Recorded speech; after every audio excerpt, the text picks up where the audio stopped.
Just so. Vietnam. Vietnam. Vietnam. Vietnam. Just so Vietnam.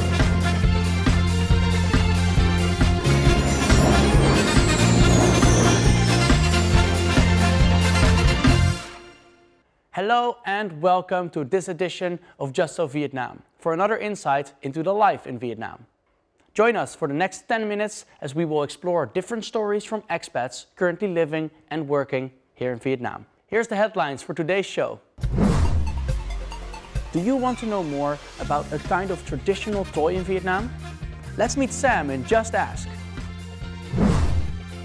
In our segment of Just Try, let's join Gary Flynn to visit Bac Con province during rice harvesting season and taste the freshness of 5-colored sticky rice. And finally, in our Just Go, let's enjoy the best things of Hanoi in autumn.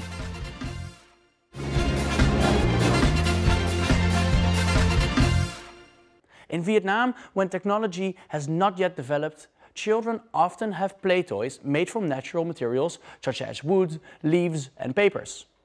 In this episode, let's follow Mr. Questioning to discover a folk toy associated with childhood in Vietnam.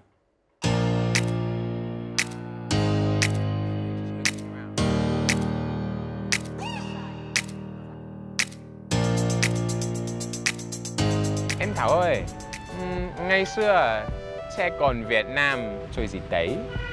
Oh. I have something for you.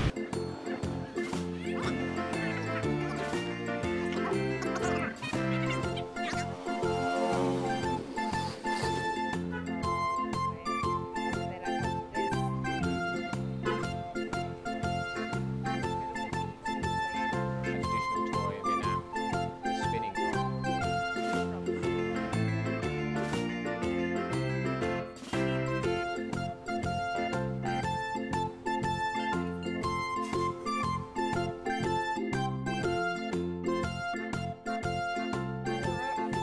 Tôi biết chưa tôi.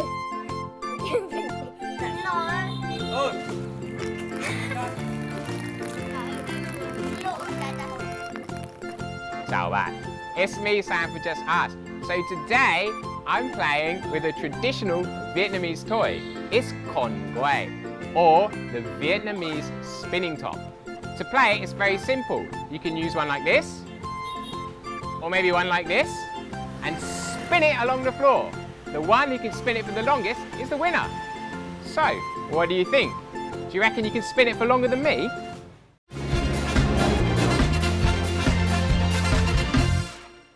One of the most Instagrammable scenery in your tour to northern Vietnam is the golden rice fields during harvesting seasons. Tourists will be delighted by the yellow color in harmony with blue sky, white colors, green mountains and rustic ethnic houses.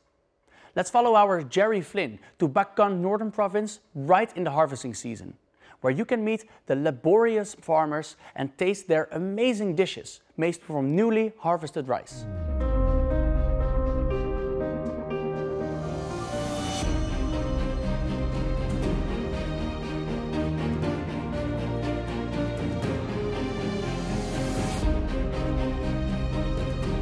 Today we are here in Nari District, Bac Con Province, where life moves at a very different pace.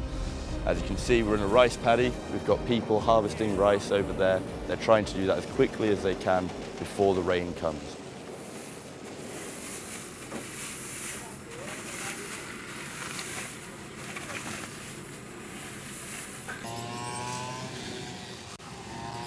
Chào anh.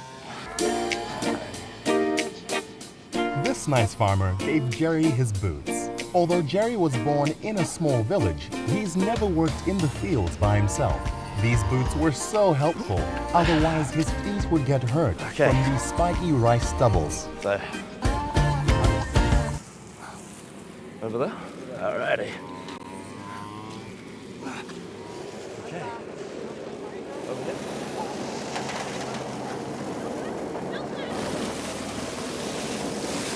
For me, this is a pretty grueling day outside of the office, but for these people here, this is everyday life. It's hard. The rice harvest is a process that wreaks merry hell on the body.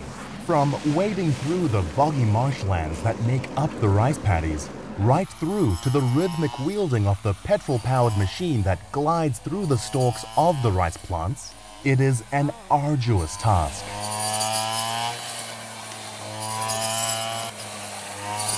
Ngày thì các chị làm việc 8 tiếng. Buổi sáng thì làm từ 6 giờ đến 11 giờ, còn buổi chiều thì làm 1 rưỡi cho đến 5 rưỡi.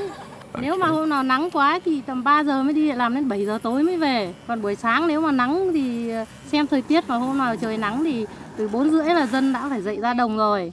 Đến tầm 9 rưỡi nắng quá là phải về. Còn chị thì chân lấm tay bùn quen rồi. Da thì chả cần chống nắng, chống niếc gì đâu. Chỉ bọc cái khăn này vào cho che tí bụi chi nắng thôi. Is this year a good harvest? Như năm nay là thời tiết là mưa thuận gió hòa, là lúa rất là tốt. Nhưng mà đến thời điểm được gặt thì trời lại mưa, nên là thêm vất vả. If you've ever laid back in your plush, soft bed and dreamt of escaping the pressures of modern life to become a farmer, I assure you that the simple life is far from easy. Harvesting rice with a very limited range of machinery is no fun by anyone's standards. Let's see what they're gonna do after a hard-working day. Five-colored sticky rice is a pride of Thai women, as the dish shows their skill and ingenuity in using natural ingredients to cook. Theo cái tâm của cái người dân tộc chúng tôi thì đến tháng 8, tháng 9 âm lịch lại được gặt. Lúc đấy chúng tôi cũng làm xôi ngũ sắc để gọi là ăn mừng cái lúa mới, cầu mong cho cái năm sau, cái vụ mùa sau thì nó sẽ bội thu hơn và làm cho đời sống của nhân dân thì nó sẽ ấm no hơn. For the red and purple color, Huyen used gum leaves. For the green, she picked some ginger leaves. She then dug some fresh turmeric root for the yellow color. All the ingredients have been carefully selected, especially by just picking leaves that are not too young or not too old. What was really striking is the fact that all of this, the different colours and dyes were created from leaves that they'd picked just a few steps away from their house. You know, all of it was created from the land. It's very interesting to see how they can create a variation from something lying around them.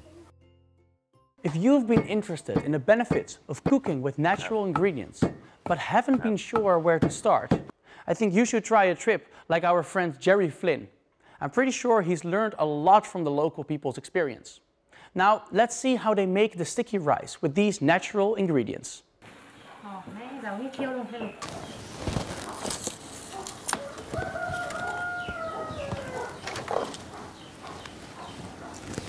For me, personally, the sticky rice cakes are not something that I go out of my way to find.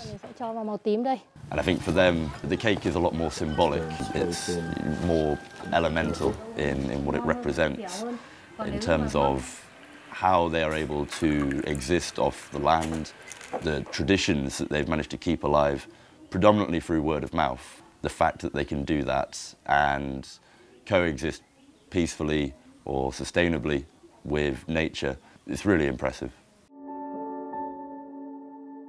Five-colored sticky rice is symbolized for 5 elements. White is metal, green is wood, purple or black is water, red is fire, and yellow is earth. According to ancient belief, these 5 colors combination creates a vitality of life. Năm màu thì nó sẽ tượng trưng cho cuộc sống của người dân ở địa phương, đặc biệt là của dân tộc Tày và ngoài ra còn của một số anh em dân tộc khác ở trong cái thôn bản. Mỗi một màu nó tượng trưng cho một cái riêng. Ví dụ màu đỏ thì tượng trưng cho cái bếp lửa hồng, thể hiện cái sự ấm cúng của một cái gia đình, của một cái dòng tộc.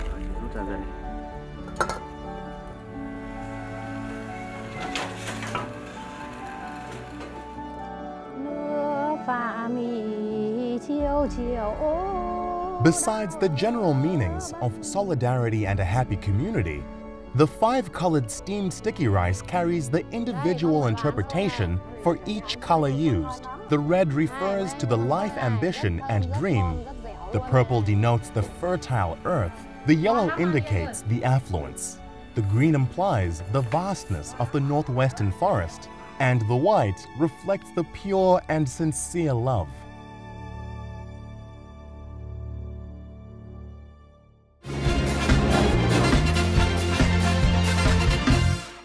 Autumn is the perfect time to travel in Vietnam, and there's no better place to go than Hanoi. Let's take a look at what you can experience during this pleasant season in the capital of Vietnam in our segment of Just Go. Autumn is the most perfect time for you to wander along the beautiful streets and enjoy Hanoi to the fullest, when the city seems more retro and poetic than ever. Here are some must-try activities for you when traveling in Hanoi during autumn. The season begins in September and ends in November, as the temperature is getting cooler and leaves changing color. This is the most photogenic season of the year, and there's nothing better than wandering around the streets and taking the most refined pictures.